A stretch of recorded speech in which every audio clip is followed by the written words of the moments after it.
Bharatiya Janata party Medipalli Bheemaram మండల శాఖల ఆధ్వర్యంలో పండిత్ దీన్ దయాళ్ శిక్షణ అభియాన్ కార్యక్రమం నిర్వహించారు. ఈ కార్యక్రమానికి ముఖ్య అతిథిగా రాష్ట్ర అధికార ప్రతినిధి డాక్టర్ చెన్నమనేని వికాసరావు హాజరై కార్యకర్తలకు దిశానిర్దేశం చేశారు. ఇక ఈ సందర్భంగా డాక్టర్ చెన్నమనేని వికాస్ మాట్లాడుతూ భారతీయ జనతా పార్టీ దేశ అభివృద్ధికి కట్టుబడి పనిచేస్తున్న ఏకైక పార్టీ అని పేర్కొన్నారు. పార్టీ సిద్ధాంతాలను గ్రామ స్థాయి వరకు తీసుకువెళ్లటంలో శిక్షణ కార్యక్రమాల ప్రాముఖ్యత ఎంతో ఉందన్నారు. పండిత్ దీన్ దయాళ్ ఉపాధ్యాయ చూపిన అంత్యోదయ సిద్ధాంతాన్ని ప్రతి కార్యకర్త అర్థం చేసుకుని ప్రజలకు చేరవేయాలని సూచించారు. పార్టీ బలోపేతానికి ప్రతి కార్యకర్త కృషి చేయాలని పిలుపునిచ్చారు. కేంద్ర ప్రభుత్వం అమలు చేస్తున్న సంక్షేమ పథకాలను ప్రజలకు వివరించడం కార్యకర్తల బాధ్యత అని అన్నారు. శిక్షణ ద్వారా నాయకత్వ లక్షణాలు పెంపొందించుకోవడంతో పాటు సమాజానికి సేవ చేయాలనే స్ఫూర్తి కలుగుతుందని చెప్పారు.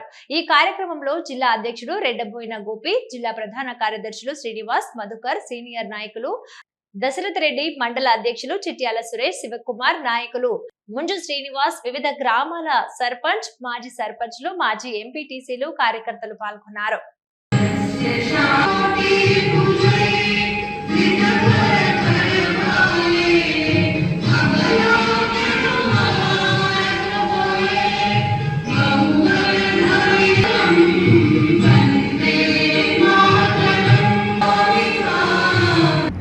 వసుదైక కుటుంబం లాంటి గొప్ప ఆలోచనలు సర్వధర్మ సమతాభావం భారతదేశం గొప్ప చరిత్ర. ప్రపంచ దేశాలన్నీ యుద్ధమని పోరాడుతుంటే బుద్ధం శరణమని భారతదేశం ప్రపంచానికి సందేశం ఇచ్చింది. ఈ గొప్ప చరిత్ర నుంచి స్ఫూర్తి చెంది పండిత్ దీన్ దయాళ్ ఉపాధ్యాయ గారు ఇంటెగ్రల్ హ్యూమనిజం అనే సిద్ధాంతం మన భారతీయ జనతా పార్టీ సిద్ధాంతం. మరి ఇంటెగ్రల్ హ్యూమనిజం అంటే ఏకాత్మ మానవతావాదం. మనకందరికీ తెలుసు సోషలిజం అంటే ఏంటి, క్యాపిటలిజం అంటే ఏంటి. క్యాపిటలిజం ఒక పెట్టుబడిదారి వ్యవస్థ. ఇక్కడ కొంతమంది ధనికులు అవుతారు. సోషలిజం అనే సామ్యవాదం, ఇక్కడ పేదవాళ్ళు ఎక్కువ మంది అయిపోతారు. కానీ ఒక కొత్త విధానం, ఒక థర్డ్ వే అనేది ఇంటిగ్రల్ హ్యూమనిజం. అదే సోదరభావం. ఈ ఇంటిగ్రల్ హ్యూమనిజం అనేది ఎక్కడి నుంచో రాలేదు, మన దేశ సంస్కృతిలో ఉన్న సనాతన ధర్మం నుంచి వచ్చింది. అంబేద్కర్ గారు చక్కగా చెప్పింది,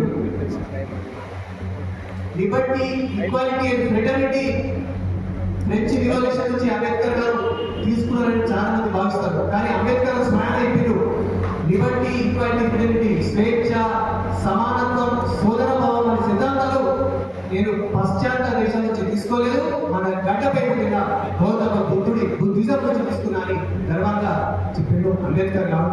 మరి సోదర భావం అనేది అదే ఇంటిగ్రల్ హ్యూమనిజం.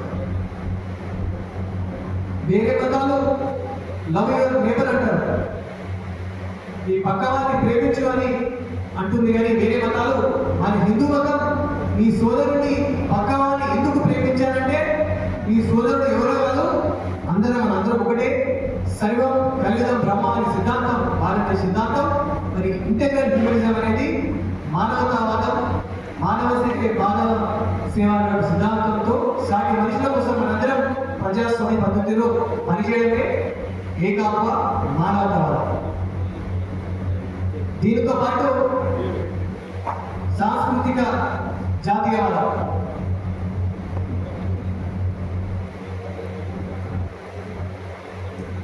ఈరోజు ఇంత గొప్ప సిద్ధాంతాలు ఉన్నాయి మన దేశంలో,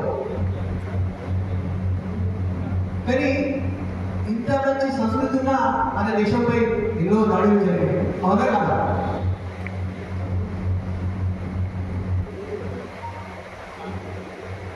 మనకు శాంతి అంటే మన పైన యుద్ధాలు చేసాడు.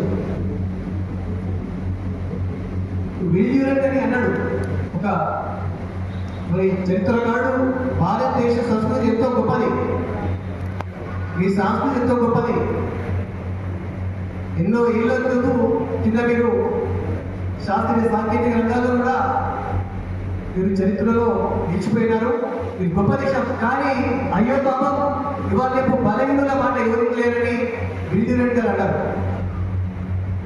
అందుకే మన దేశంలో మన సమాజంలో ఆత్మగౌరవాన్ని నింపడానికి మరి ఆ రోజు ఎన్టీఆర్ గారు 1925 సంవత్సరంలో ఆర్ఎస్ఎస్ని స్థాపించారు. అక్కడ దేనికోసం అంటే భారతదేశం బలంగా ఉండాలి, సమాజం ఐక్యంగా ఉండాలి, మనందరం ఆత్మగౌరవంతో ఉండాలని ఆ రోజు ఆర్ఎస్ఎస్ మరి వారు ప్రారంభించారు. ఎందుకంటే ఈరోజు బలంగా ఉంటేనే భారతదేశం ముందుకెళ్తుంది. వేరే దేశాలు మన వైపు కళ్ళు చూడదు. ఈ పరాయి దేశాలు మన పైన దాడి చేయడానికి కారణాలు మన దేశం ఒకటిగా లేకపోవడం వల్ల మన దేశం పైన అందరు కనీసం. ఎందుకంటే ఒక ఊర్లో ఒక సాధు ఒక ఋషి గ్రామాన్ని వెళ్తాడన్నమాట. వెళ్తుంటే అందరు పిల్లలు వస్తారు ఋషి దగ్గరికి.